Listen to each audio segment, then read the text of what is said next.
Orang yang maksiat, ketika dia maksiat lalu merasa dirinya kotor, itu lebih baik daripada orang yang taat lalu merasa sok suci.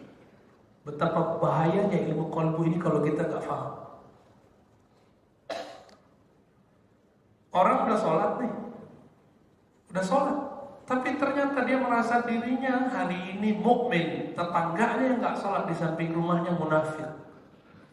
Ini orang disebut di Quran fawailul lil musalli, celaka bagi orang yang merasa dirinya sholat. Jadi di Quran itu ada dua diksi, aqamus sholat, aqimus sholat. Mendirikan sholat itu beda dengan musallin. Mendirikan sholat itu saya menunaikan sholat semampu saya lahir batin, berusaha khusyuk lahir batin. Jadi maksudnya apa ayat ini? Fawailul musallin. Kalau terjemahan kan celaka bagi orang yang sholat. Itu bahaya terjemahan begitu. Terjemahannya harus ditambah, celaka bagi orang yang sudah merasa taat, merasa sholat. Itu terjemahan yang tepatnya. Jadi ketika pulang nanti, ketika ada kita melihat ada orang nggak sholat, nggak usah jadi juri, cukup katakan ya Roh, kalau aku merasa diriku sholat, sholatku belum khusyuk, belum tentu engkau terima. Siapa tahu dia ini ketika telat bangun langsung nangis, ya Allah kenapa saya telat? Jadi dia nangis karena malu kepada Allah, telat, taat bertahun-tahun, puluhan tahun, nggak pernah dia merasakan getaran-getaran kalbunya. Allah itu tahu orang-orang begini ceburin dikit deh kekotoran, nanti dia akan nangis ketika dia sholat. Maka orang-orang yang merasa dirinya suci, saya suci, jijik ngeliat orang mojo, ketika melihat artis, tuh ahli neraka gitu. Kita kan nggak tahu dia neraka apa enggak, tapi kenapa berani mengatakan itu? Itu syaziliyah. Ya, wallahu a'lam. Lalu yang saya pakai sekarang ini kitab Imam Asy-Syarqawi, salah satu Syekhul Azhar. Syekhul Azhar. Syekh Azhar itu beda dengan rektor. Syekhul Azhar itu posisinya satu level dengan Perdana Menteri atau Wakil Presiden. Tapi di zaman itu dia satu level dengan raja. Sekarang satu level dengan menteri, tapi juga punya hak di legislatif. Maka Syekhul Azhar punya suara untuk menurunkan dan menaikkan presiden. Itu hebatnya Syekhul Azhar. Sampai sekarang masih ada ya. Di Mesir sekarang Syekhul Azharnya adalah Syekh Ahmad Thayyib. Syekh Ahmad Thayyib. Di zaman tahun 1737 Syekhul Azharnya bernama Syekh Abdullah Hijazi Asy-Syarqawi bernasab Syafi'i, berkunut. Jadi kitab Ibnu Tailahnya nggak berkunut fikihnya, tapi pensyarah ini berkunut. Jadi beda mazhab itu nggak bikin orang nggak mau baik-baikan, ya? Biasa aja. Al-Khalwati Al-Azhari, beliau bertariqah Khalwatiyah. Khalwatiyah itu di Indonesia Samaniyah. Itu tariqah yang dibawa oleh Imam Syekh Abdul Somad Al-Falimbani. Itu beliau sudah level imam, ahli hadis, tinggal di Madinah, tapi wafatnya diperdebatkan apakah di Madinah atau di Thailand. Kawan saya orang Palembang mengatakan kuburannya di Thailand. Syekh Abdul Somad Al-Falimbani lama di Madinah, ya. Syekh Abdul Somad Al-Falimbani ini punya putri namanya Syekhah Fatimah. Syekhah Fatimah punya murid namanya Syekh Nawawi Al-Bantani. Pernah dengar? Masa nggak dengar? Dekat ya. Syekh Nawawi Al-Bantani kemana-mana ngaji, dan beliau kemudian wafat di Makkatul Mukarramah. Syekh Nawawi Al-Bantani punya murid banyak sekali. Salah satunya sahabatnya sendiri yang menganggap dirinya murid, yang kita sebut dengan Ahmad Khatib Al-Minangkabawi. Ahmad Khatib Al-Minangkabawi punya murid siapa? Pendiri NU Muhammadiyah, Wasiliyah, Tarbiyah, semuanya murid dari Syekh Ahmad Khatib Al-Minangkabawi. Maka siapapun di antara antum yang ikut NU, Muhammadiyah, PRT, Persatuan Islamiyah, Wasiliyah, Khairat, itu terhubung dengan ulama-ulama Mekah, Yaman dan lain-lainnya. Ya. Jadi sanadnya, ini yang disebut sanadnya itu berporos ke Mekah dan Madinah. Mekah, Madinah. Saat itu Mekah, Madinah belum seperti sekarang. Mazhabnya masih 4. Ya, sekarang kan atau doang ya. Itu pun bukan mazhab. Mazhab tanpa mazhab. Baik. Nah ini Imam Abdullah al-ahli hadis, ahli tafsir, ahli fiqih, lengkap semuanya. Jadi Syekhul Azhar itu, teman-teman semua sahabat yang dimuliakan Allah, Syekhul Azhar itu dia harus mengerti semua keilmuan Islam. Kalau nggak bisa jadi Syekhul Azhar, nggak bisa. Ya, maka Syekhul Azhar beda dengan ketua MUI, beda dengan rektor, itu beda dengan kiai, dia di atasnya itu semua. Kemampuannya di atas itu. Baik, kita langsung saja masuk ke hikmah yang pertama. Ya.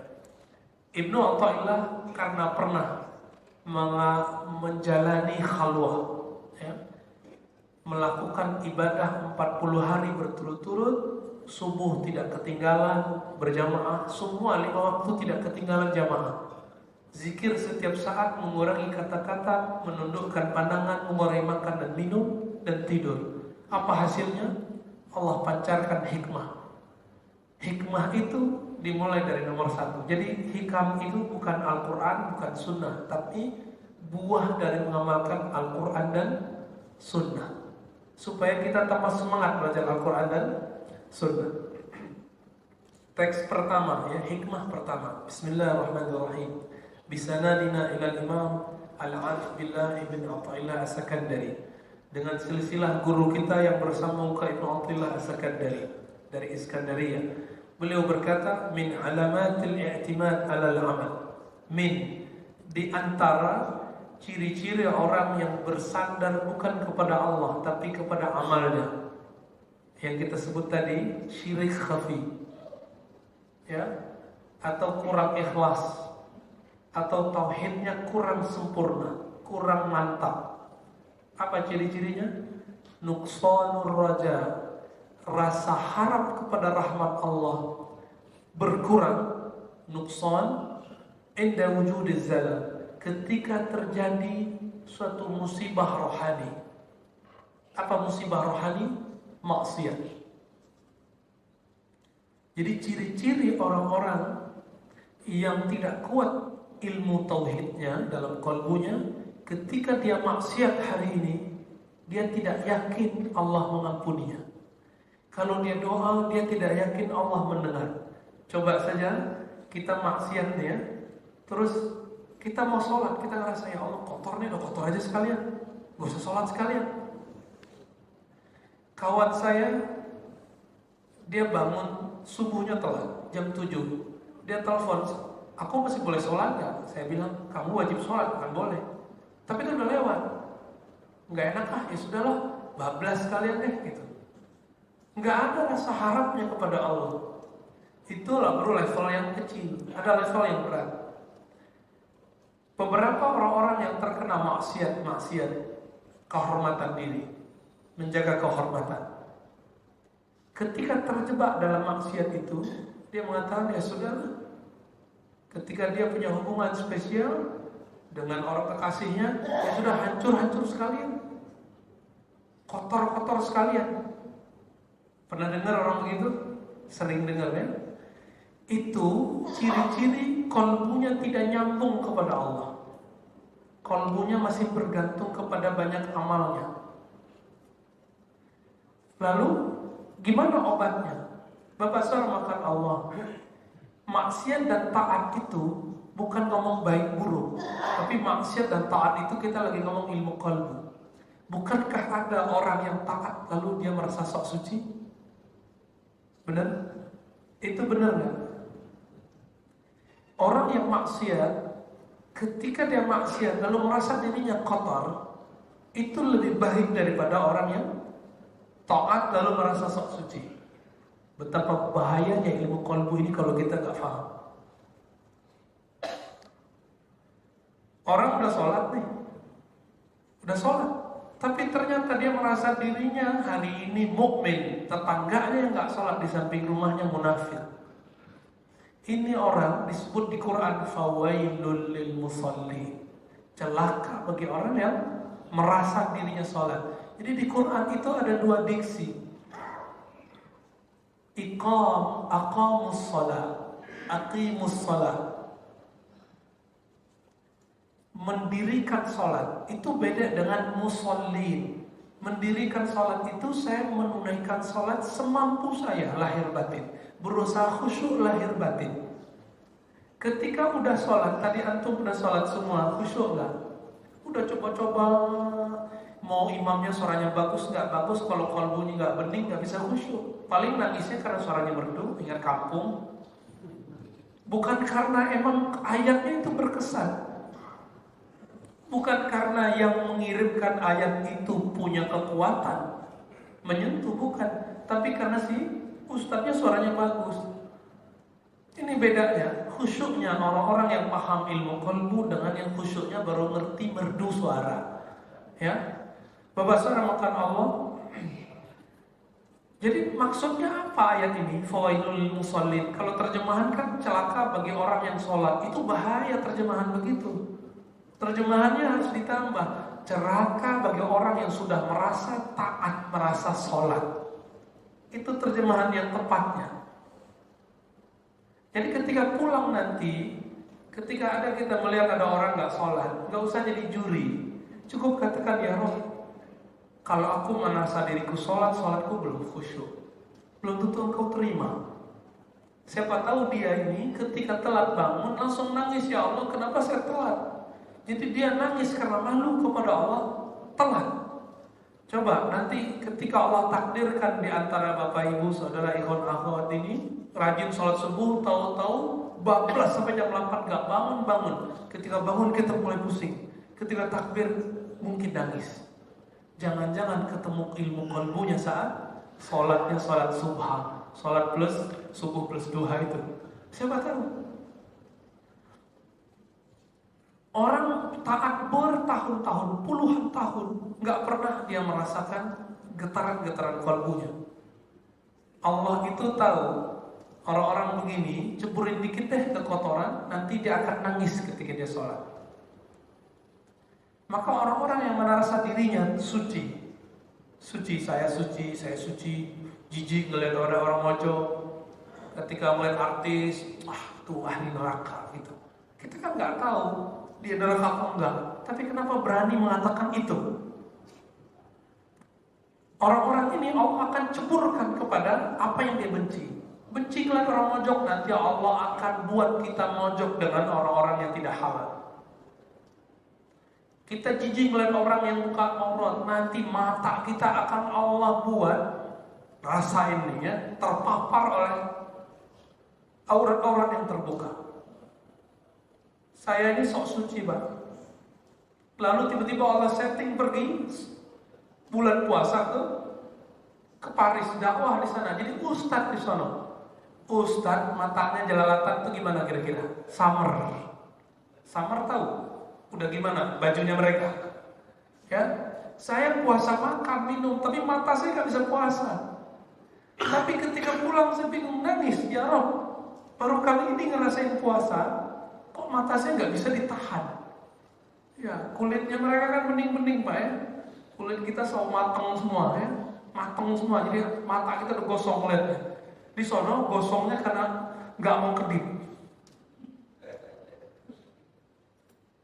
Ketika pulang puasa nggak tanggung-tanggung. Kita puasa di sana 18 setengah jam. Wah, suci banget tuh ya. Suci apaan ya? 5 jam terpapar di jalan, di kayak MRT kita, metro namanya, di bus. Ya Allah. Ya. Saya merasa selama dua kali ke sana merasa betul-betul tidak puasa. Gak kuat. Ya. Ustadz itu. Ustadz apaan ya? Akhirnya merasa, ya Allah, baru kali ini saya merasa puasa saya itu gak berkualitas. Dan ketika kita berbuka ada mata agak netes sedikit ya Allah, aku berbuka dari apa ini? Udah dari tadi berbuka ya. Saya itu cuma puasa dari air dan makanan, tapi mata saya udah berbuka. Ya kan? Otak saya sudah berbuka dia. Kalbu saya sudah berbuka. Ini yang kemudian jauh dari istri lagi Pak. Ya salam ya. Di saat itu terjadi, ada orang yang terpapar setiap hari, akhirnya dia berpikir, percuma nih puasa begini, udahlah gak usah puasa. Ini yang dikatakan oleh Imam Mu'ta'illah. Ini ciri-ciri kamu bergantung kepada selain Allah. Apa itu? Amalmu. Mau beli surga gak bisa pakai amal. Ya, mau beli khusyuk gak bisa pakai amal. Gak bisa beli ikhlas, gak bisa pakai amal. Dia hanya bisa pakai ketulusan dan riyadhah. Tapi di sela-sela itu saya bertemu sahabat, gak usah kita sebutkan namanya. Dia punya zikir setiap hari gak kurang dari 15.000. Di tempat yang betul-betul banyak yang kita sebut maksiat itu, ternyata masih ada wali-wali Allah, kekasih-kekasih Allah. Setiap hari zikir 15.000. Saya baca riwayat Abu Hurairah, zikir Abu Hurairah sebelum tidur 12.000. Dia sehari semalam 15.000. Berarti kalau Abu Hurairah itu malamnya doang 12.000. Malam doang Pak. Kita gimana? Baru zikir pagi sore udah ngerasa kayaknya ikhwan ya. Udah ngerasa kayaknya biro Islamnya kuat. Sorry ya, itu belum ada apa-apanya. Di Quran dikatakan apa? Ada 2 surat ya, apa itu? Surat Al-Ahzab ya. Ya ayyuhalladzina amanu dzkurullaha dzikran katsira. 1. Hai orang beriman, zikirlah kamu kepada Allah, sebutlah nama Allah sebanyak-banyaknya. Maka zikir beda dengan wirid pagi sore. Zikir yang itu. Di ayat berikutnya wasabbihuhu bukratan wa asila. Al-Ahzab 41-42. Dan bertasbihlah kepada Allah pagi dan petang, yang kita sebut maksurat, ratib, hizib. Ternyata dibagi ada zikir. Maka yang pertama itu adalah zikir qalbu. Ya alladzina amanu dzkurullaha dzikran katsiran. Hai orang beriman, berzikirlah dengan qalbumu, menyebut nama Allah, memandang kebesaran-kebesaran Allah sebanyak-banyaknya. Sedangkan yang kedua, jaga waktu pagimu dan soremu dengan menyebut nama Allah. Maka kita bagi waktu-waktu kita, ada zikir pagi sore, ada zikir rohani, zikir qalbu. Rata-rata kita dapat ayat 42, tapi tidak dapat ayat yang 41. Pak pengurus, mau lanjut? Oke. Jadi Bapak Saudara maksud Allah, tidak selalu maksiat itu buruk jika maksiat itu dipandang sebagai awal dari ketaatan. Tidak selalu taat itu baik jika taat itu membuat orang merasa sok suci. Belajar thariqat A, B, C, berzikir wirid A, B, C, terus merasa yang mana belum zikir itu, ada apa-apanya, nggak ahli ma'rifat. Itu udah belajar tarekat, belum belajar tasawuf. Jadi beda. Tapi tasawuf itu mesti berthariqah. Seperti fikih mesti bermazhab, akidah mesti ikut manhaj. Kalau baca Quran mesti pakai qiraat, benar nggak? Maka itu kemestian. Quran ada qiraatnya 7. Kita di sini imam kita pakai qiraat hafaz dari Asim, riwayat Imam Hasim. Maka orang yang bilang saya nggak usah ikut mazhab Ustaz, nggak usah ikut manhaj, nggak usah ikut thariqah, nggak usah ikut qiraat, itu orang sedang menipu dirinya. Karena dia baca Qurannya pakai qiraat, sholatnya pakai mazhab. Ustaz saya nggak pakai mazhab Syafi'i, saya pakai buku sifat sholat Nabi. Sifat sholat Nabi itu kan buku Syekh Albani. Syekh Albani itu menghantam mazhab bapaknya Hanafi dan semua mazhab yang ada, lalu dia mengatakan saya tidak terikat dengan mazhab apapun. Itulah mazhab baru, mazhab yang tidak terikat. Itu mazhab Albani, udah mazhab baru lagi.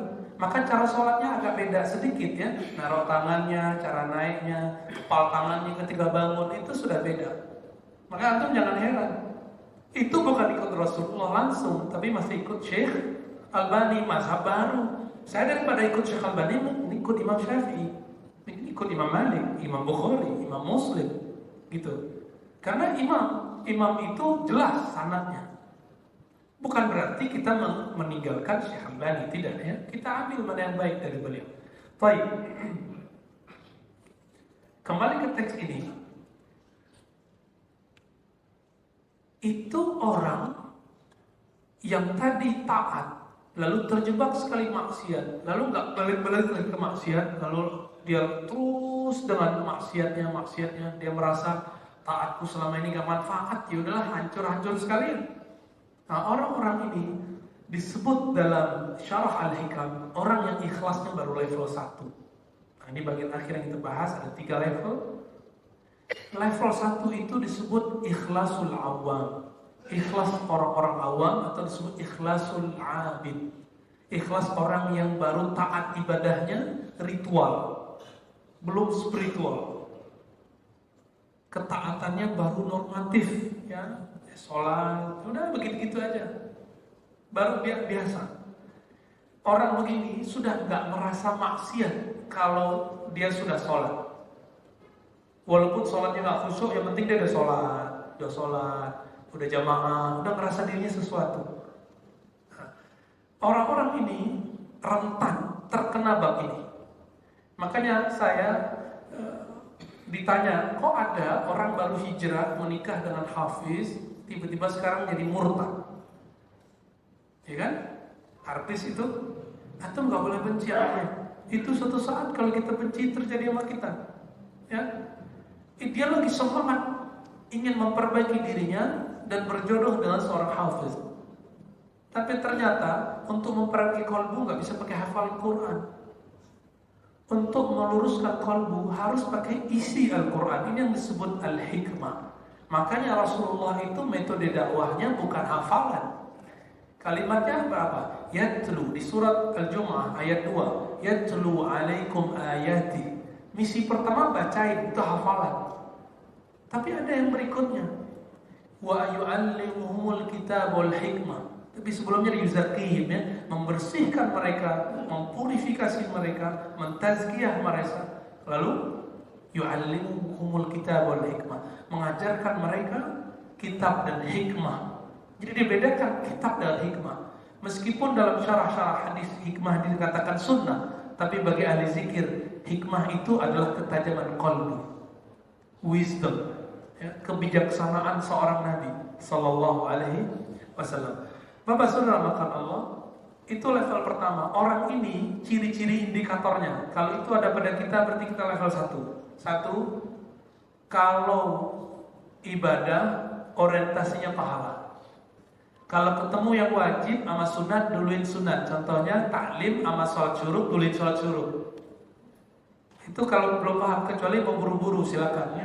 Mau buru-buru silakan antum duluan. Tapi kalau antum sudah paham, sholat syuruk itu hukumnya sunnah.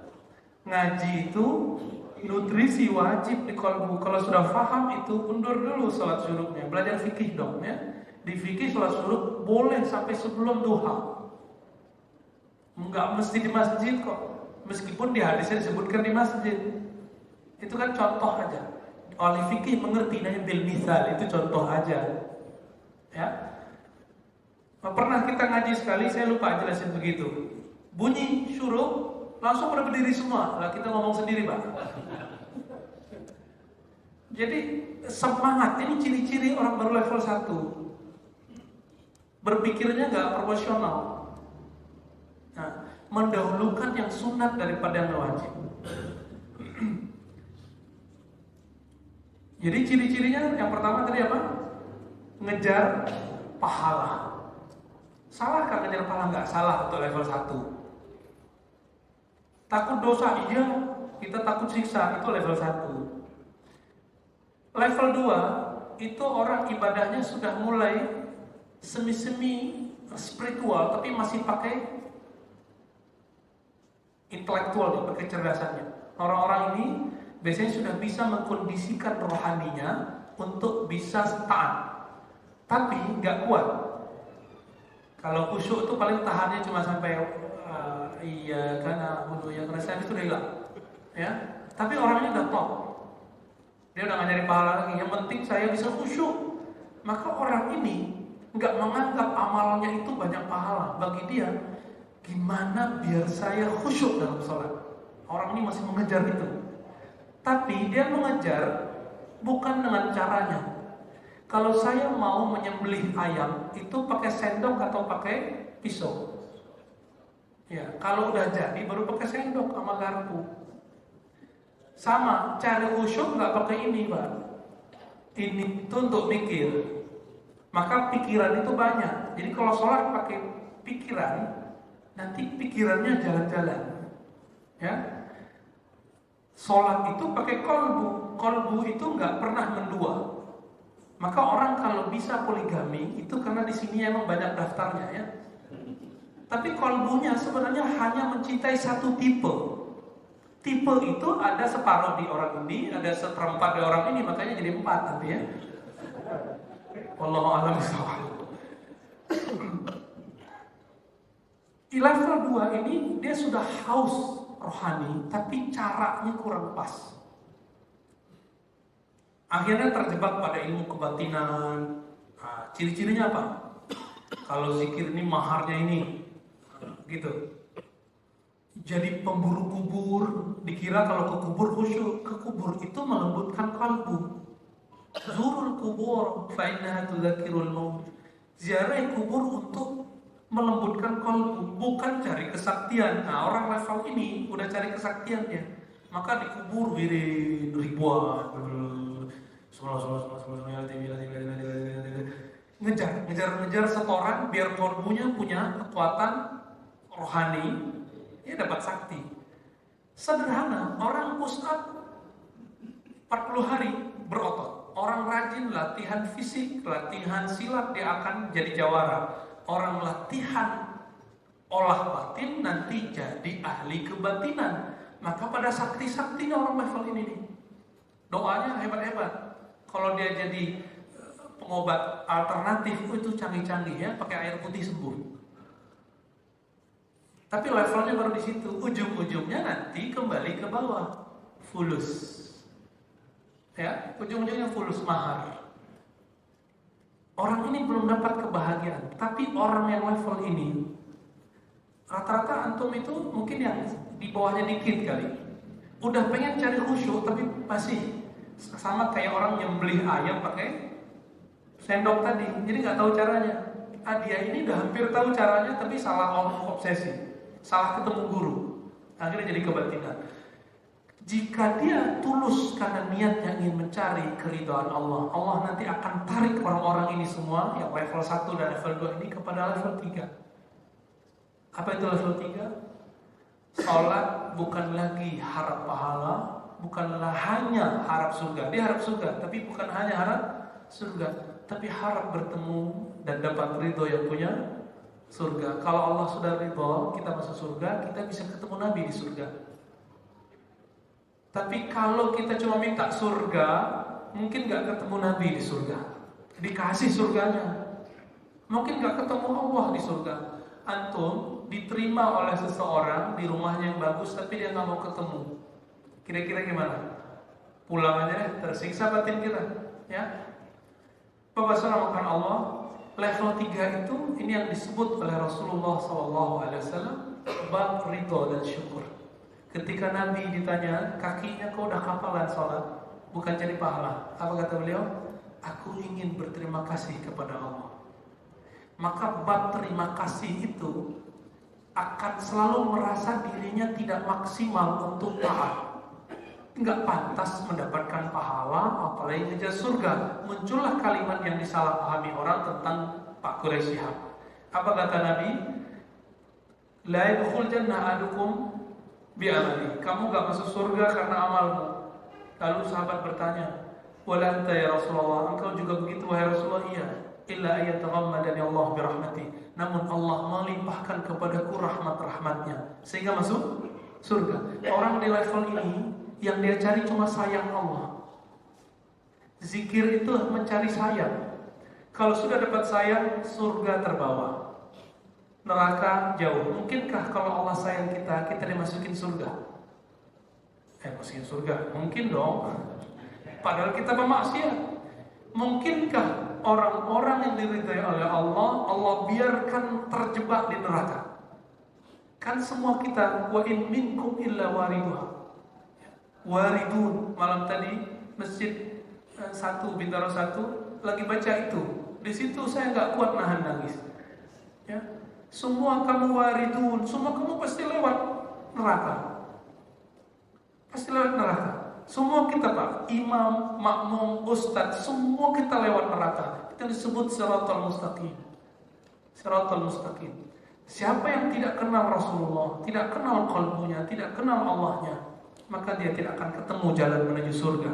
Maka Nabi mengatakan, man khati'a tariq, man nasiya salata alayya, khati'a tariqal jannah. Orang yang tidak kenal aku, tidak salawat kepadaku, dia pasti tersesat masuk surga. Mampir dulu. Nauzubillah min dzalik. Maka cara bebas dari neraka, coba amalkan salawat sekapan saja. Salawat tuh nggak usah pakai salawat aneh-aneh. Salawat tuh macam-macam, ada nariyah, tibiyah. Udah pakai salawat yang sederhana. Allahumma salli ala Muhammad wa ala ali Muhammad. Boleh pakai sayyidina Allahumma salli ala sayyidina Muhammad wa ala ali sayyidina Muhammad. Udah kemana-mana begitu aja deh, ya. Satu salawat ada 10 keberkahan. Keberkahan itu yang kita sebut ridho. Maka pintu ridho, mendapatkan ridho Allah adalah cintai Rasulullah. Ini yang dikatakan, ini penutup kalimat saya, qul in kuntum tuhibbunallaha fattabi'uni, ya. Jika kamu mengklaim dirimu cinta kepada Allah, maka ikut aku. Apa kata Rasulullah? Banyakkan salawat kepadaku. Jadikanlah tahmu adalah menyebut namaku. Kalau sudah begitu, kita mau jatuh nanti dia sambar oleh Rasulullah sampai kemudian masuk ke surganya Allah dengan ridho, insya Allah. Bapak saudara karena Allah, semoga kita yang tadinya level 1 mulai naik level. Oke, kira-kira itu. Kalau ada yang ditanyakan, tafadhal, silakan Pak.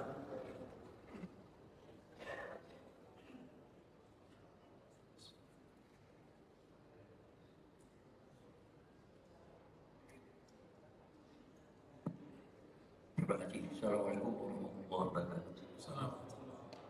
Dalam rangka kita memperbaiki diri, kita terkesan ya saya masih sangat sedikit sekali mengenai tarikat. Dan tarikat ini katanya harus melalui dengan memakai mursyid. Kalau mursyidnya lagi tidak ada, tarikatnya salah. Jadi kami ingin penjelasan tentang tarikat bagaimana soal mursyid. Sebab kadang-kadang ada terkesan mursyid ini nanti kita mengkultuskan, sedangkan mengkultuskan ini sesuatu yang tidak baik. Baik, ya. Terima kasih. Assalamualaikum. Salam. Antara kultus dengan penghormatan itu mentipis. Saya kalau dulu awal ke Jakarta, di Sumatera kita jarang cium tangan guru, hampir nggak pernah malah. Baru sekarang tuh ya, karena tradisi Jawa sudah nyebar kemana-mana. Itu bukan tradisi Jawa, tradisi pesantren yang sudah mendarah daging ke orang Jawa, Banten, Sunda, Betawi, dan dijadikan bahan tontonan. Orang guru fisika aja dicium tangannya, benar gak? Masa guru yang mengajarkan kepada Allah gak dicium tangannya? Tapi awal saya datang ke sini, Bapak orang mana Pak? Oke, Bapak pertama datang ke sini ngeliat orang cium tangan pasti bilang, wah ini mengkultuskan nih ya, sama kayak saya. Tapi waktu kita tanya, bro, ente mengkultuskan gurunya? Enggak. Jawaban dia apa? Masa kamu punya guru matematika cium tangan? Ini guru matematika kolbu. Saya tertampar Pak dengan kalimat itu. 3 tahun saya hampir nggak pernah cium tangan guru kiai, kecuali terpaksa karena malu. Tapi rata-rata saya nggak cium tangan. Jadi kami setiap ngaji hadis, setiap pagi selesai ngaji hadis, sahabat-sahabat saya pada berbaris mau cium tangan kiai, saya kabur duluan. Teman saya udah tahu nih, wahai boy ini ya. Kita nggak sakit hati loh gitu, malah seneng. Ya emang gua begini, gimana dong? Apa dong mau gitu? Saya itu kayak merasa lebih alim dari kiai waktu itu ya. Bagaimana bejatnya itu murid merasa lebih alim dari gurunya itu. Sampai saya ketemu satu buku Ar-Rukhsah fi Taqbilil Yad, karya Imam, itu cara bacanya diperdebatkan Ibnul Maqarri atau Ibnul Muqri ya. Di situ disebutkan semua hadis sahabat Nabi cium tangan plus kakinya Nabi. Wah, ini yang diambil orang Jawa nih, sungkem ya. Ternyata cium tangan itu bukan bab kultus, tapi bab penghormatan. Maka kita lihat Pak. Jadi tergantung kita punya paradigma apa. Oke, apakah benar tidak berguru, tidak bermursyid, lalu tersesat? Sederhananya gini aja deh. Bisakah baca Quran tanpa guru Iqra, guru tilawati, guru qiraati? Bisa nggak? Bisa, pakai Latin. Ada teksnya Quran, bawahnya ada Latinnya. Tapi bisakah baca telaksin kalau nggak ada guru mengajarkan Latin? Umur berapa baru lancar baca teks Latin? Ya, dari TK kelas 1 udah bisa baca. Tapi baru paham kelas 4, kelas 5. Yang dibaca itu apa baru paham. Lama ya. Kalau ingin membaca teks-teks zahir, mesti ada guru sekolah. Masa teks yang batin itu gak ada gurunya? Maka seorang syekh mursyid itu tidak lebih daripada pembimbing agar kita bisa membaca nama Allah secara batin. Sebagaimana kita bisa melafazkan alif lam lam ha secara zahir. Kita kalau baca Allah itu salah Pak. Tidak ada orang takbir Allah, itu udah salah itu. Tapi secara kalbu belum tentu salah. Siapa tahu dan begitu udah khusyuk. Tapi kalau imam kita dengan orang begitu terganggu. Kalau saya belajar tajwid saya terganggu. Waladhdallin, banyak imam begitu. Masa lam ya dol bolehkah begitu? Nggak boleh. Tapi banyak imam begitu dan dia hafiz gitu. Imam di sini aman Pak ya. Imam di sini lolos insya Allah. Sanadnya nyambung ke Rasulullah. Itu gurunya cuma MP3 gitu ya. Nggak pakai guru hidup itu orang. Akhirnya begitu bacanya. Akibat nggak berguru ini yang disebut tersesat itu. Tersesat dalam qiraat seharusnya waladhdallin, disambut langsung jatuh. Ini enggak, karena belajarnya pakai MP3. Imam Samudra bisa bunuh orang pakai waqatilul musyrikin karena nggak belajar ke ahli tafsir. Belajarnya ke ahli tafsir ya. Itu orang-orang yang keras setelah belajar sunnah, belajar hadis, itu dia nggak belajar kepada imam ahli hadis, ustadz ahli hadis. Makanya belajar hadis melahirkan sikap hadas. Berhadas pun mulutnya. Sama, ilmu qalbu ini lebih sensitif. Jika dalam fikih orang nggak berguru cuma ke YouTube, dia sekarang udah tersesat dalam fikih, suka nyala-nyalain orang, jadi musuh sesama temannya di masjid. Itu tersesat di fikih itu Pak. Apalagi dalam ilmu qalbu, nanti ngomong-ngomong sendiri lagi ya. Ngerasa udah jadi teman Nabi Khidir. Tetangga pesantren kita nggak pernah belajar zikir, mantan narkoba belajar zikir sendiri. Apa kata dia belakangan? Ustaz, tahu nggak ente? Aneh ini temannya Khidir. Ya mungkin teman dia kali namanya Khidir ya. Terus dia bilang ke tetangga saya, Ustaz, saya takut jadi nabi. Dia begitu, sekarang nggak beres. Udah nggak beres Pak. Lalu tetangganya mau bawa dia ke saya bilang saya bukan dokter, ya, bukan psikiater juga. Kita ngurusin kalbu orang yang mau khusyuk, kalbu orang yang mau kenal Allah, bukan orang-orang yang sudah tersesat di situ terus dibalikin. Sama kayak orang stroke itu kan ada yang ringan ada yang berat. Kalau sudah hancur strukturnya di kepalanya kita nggak bisa obatin, emang udah begitu aja tubuhnya. Tapi kalau masih ringan, masih bisa jalan, masih bisa balik. Orang begitu, kalau bahasa kita apa? Sarafnya udah putus Pak, udah nggak bisa diobatin. Kita serahkan sudah kepada Allah, dia udah nggak kena taklif. Akibat bertirakat sendiri tidak bertorikot, itu Pak. Jadi bagi yang mau mencari khusyuk, jalan pintasnya masuk torikot. Tapi masuk torikot bukan yang simbol-simbol.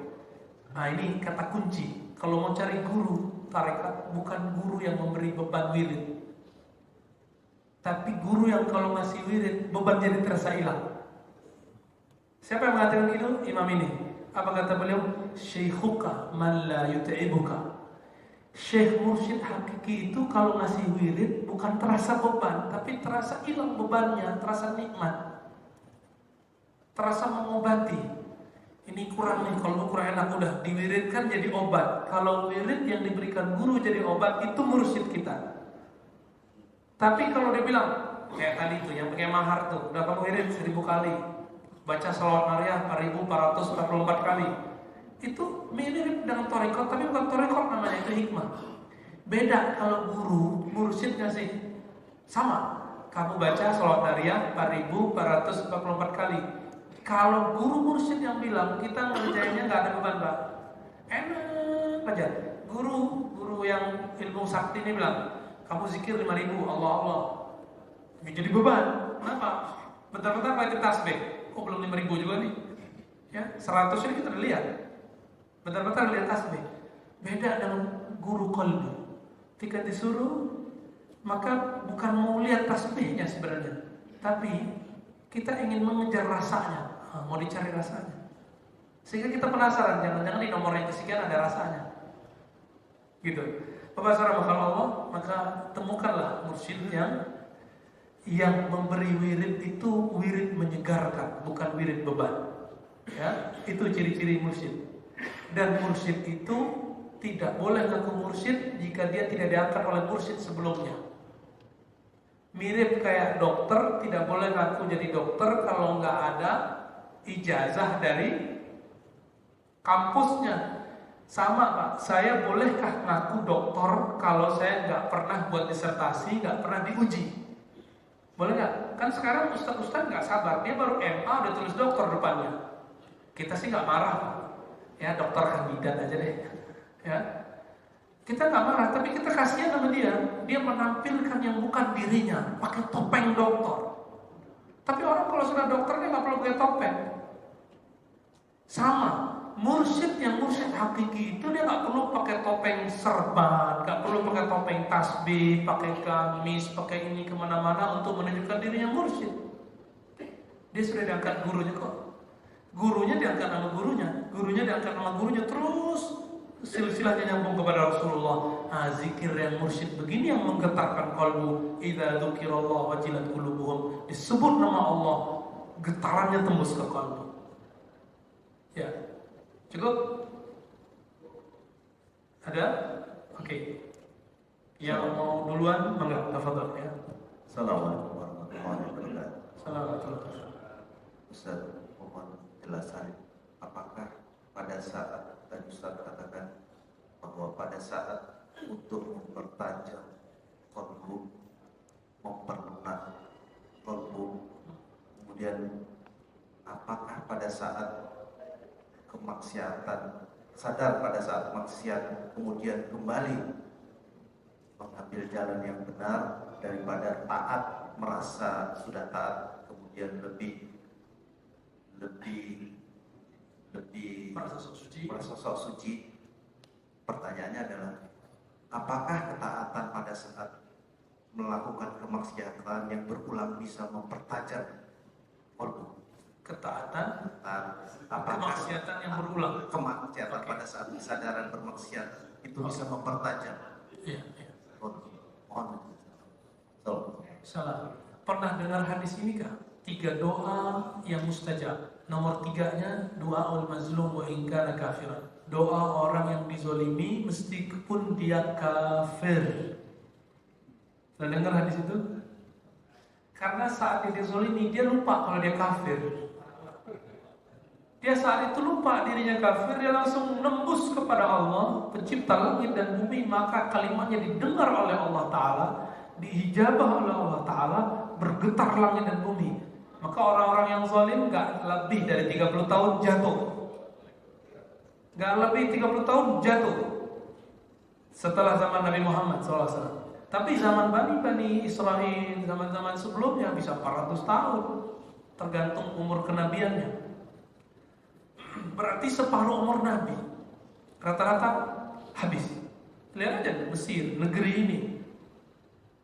Untungnya negeri sebelah udah mulai sadar ya. Dia masuk lagi dan sekarang dekat sama ulama, Mahathir. Ya. Dia ketika kembali dia ingin menutupi kesalahan yang selama ini nyiksa ulama sebagian. Kan ulama yang beda paham dia dimasukin persis seperti zaman Orde Baru.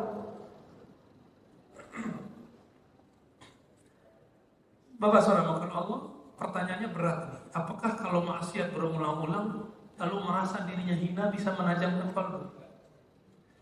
Bukan menajamkan kalbu, tapi memilukan kalbu. Kalbu yang pilu itu sering nangis. Maka itu adalah modal untuk mendapatkan separuh bab dari bab salik orang yang ingin menuju Allah. Apa itu? Babul khauf. Rasa takut. Takut maksiat.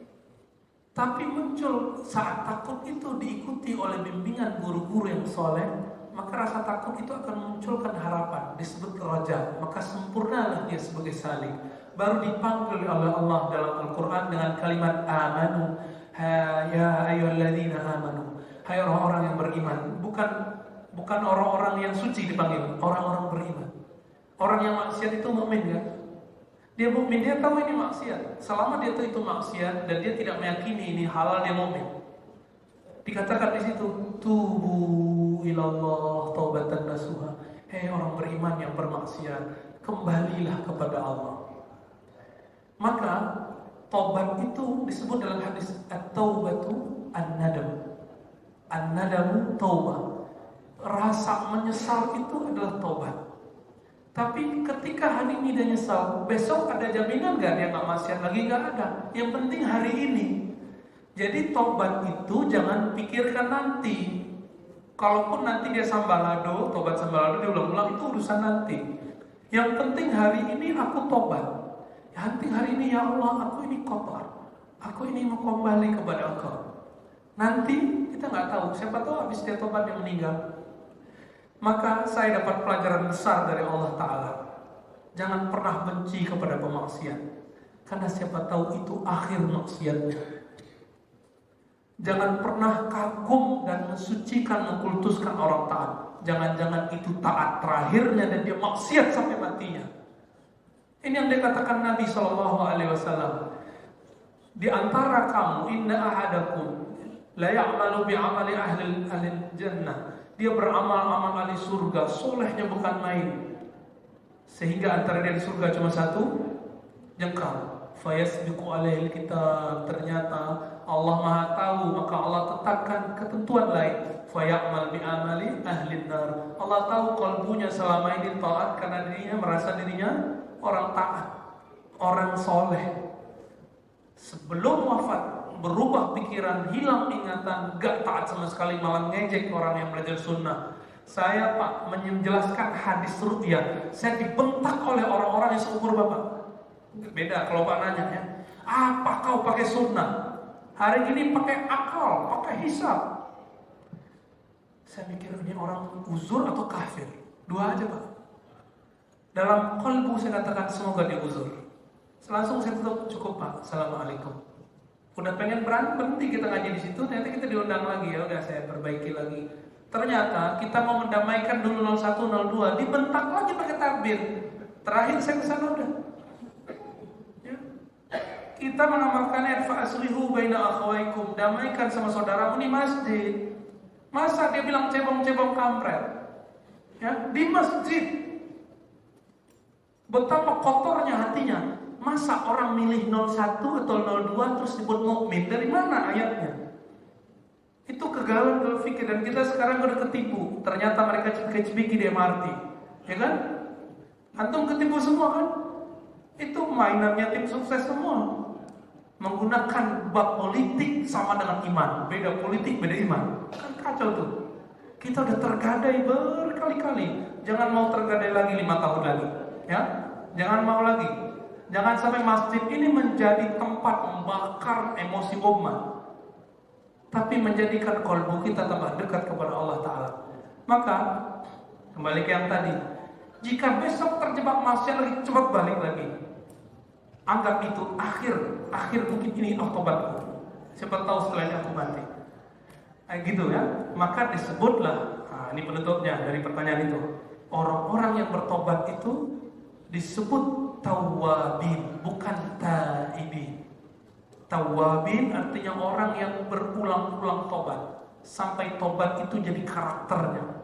Maka tobat tadi ada 3 level.